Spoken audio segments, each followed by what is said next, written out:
મિત્રો, શું તમે ક્યારેય વિચાર્યું છે કે જો તમારી પાસે દુનિયાની બધી જ દોલત હોય પણ એ દોલત તમને તમારા પરિવાર સાથે વિતાવવા માટે વધારાની 1 મિનિટ પણ ન આપી શકે તો એ દોલતોનો શું ફાયદો?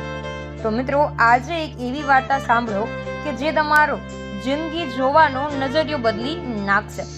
તો મિત્રો, જો હું તમને કહું કે તમારી પાસે રોજ 24 કલાક નથી પણ 86,400 સોનાનો સિક્કા છે અને જો તમે એ વાપરો નહીં તો એ સાંજ સુધીમાં ગાયબ થઈ જશે, તો તમે શું કરશો? આજે હું તમને એક એવા માણસની વાર્તા સંભળાવીશ કે જેની પાસે દુનિયાની બધી જ દોલત તો હતી પણ જ્યારે તેને સૌથી વધુ જરૂર પડી ત્યારે તેની પાસે 1 મિનિટ પણ ન હતી. હા મિત્રો, એક બહુ મોટો બિઝનેસમેન હતો. એનું નામ હતું આર્યન. તે દિવસ રાત બસ પૈસા કમાવામાં જ વ્યસ્ત રહેતો. તેના ઘરે તેના વૃદ્ધ પિતા અને એક નાનો દીકરો તેની રાહ જોતા પણ આર્યન પાસે ક્યારેય તેમના માટે સમય જ ન હતો. એક દિવસ આર્યન રસ્તા પરથી પસાર થઈ રહ્યો હતો અને ત્યારે તેને એક સાધુ મળ્યા. સાધુએ તેને એક જૂનો સિક્કો આપ્યો અને કહ્યું કે બેટા, આ સિક્કો તારા ગજવામાં રાખજે. જ્યારે તારો સમય પૂરો થશે ત્યારે તને આ કામ લાગશે. તો આર્યને હસીને સિક્કો ખિસ્સામાં નાખ્યો અને કામ પર ચાલ્યો ગયો. વર્ષો વીતી ગયા. આર્યન અબજોપતિ બની ગયો પણ તેના પિતા ગુજરી ગયા અને દીકરો પણ તેનાથી દૂર થઈ ગયો. અને એક રાત્રે આર્યન ઓફિસમાં બેઠો હતો અને અચાનક જ તેને છાતીમાં દુખવા લાગ્યું. તો તેને સમજાયું કે તેનો અંત નજીક છે. ત્યારે જ તેને પેલા સાધુની વાત યાદ આવી. તેણે ગજવામાં હાથ નાખ્યો અને પેલો સિક્કો બહાર કાઢ્યો. અચાનક જ ઓરડામાં એક અવાજ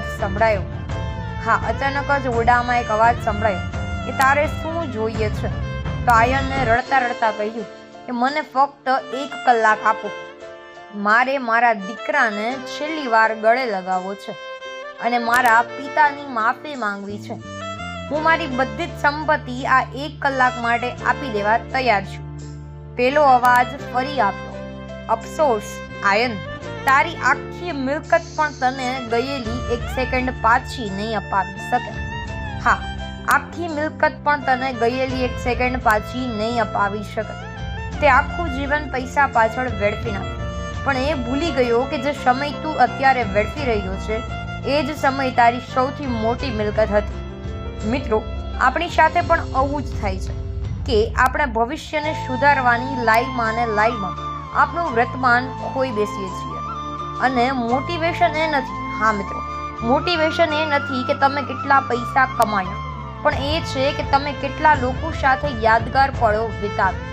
આ વિડીયો પૂરો થયા પછી તમારા પરિવાર સાથે થોડો સમય વિતાવજો, કારણ કે બેંક બેલેન્સ ગમે ત્યારે વધી શકે છે પણ વીતેલી ક્ષણ ક્યારેય પાછી નથી આવતી. તો તમારા માટે સૌથી કિંમતી વસ્તુ શું છે, સમય કે પૈસા? તે કમેન્ટમાં જરૂરથી જણાવજો અને વિડીયોને શેર અને ચેનલને સબસ્ક્રાઇબ કરવાનું ભૂલતા નહીં. હા મિત્રો, અને મિત્રો એક વાત યાદ રાખજો કે બેંક બેલેન્સ તો મહેનત કરવાથી ગમે ત્યારે વધી જશે પણ તમારા માતા પિતા અને બાળકો સાથે વિતાવેલી એક ક્ષણ પણ જો જતી રહી તો દુનિયાના તમામ સોનાના સિક્કા આપીને પણ તમે તેને પાછી નહીં લાવી શકો.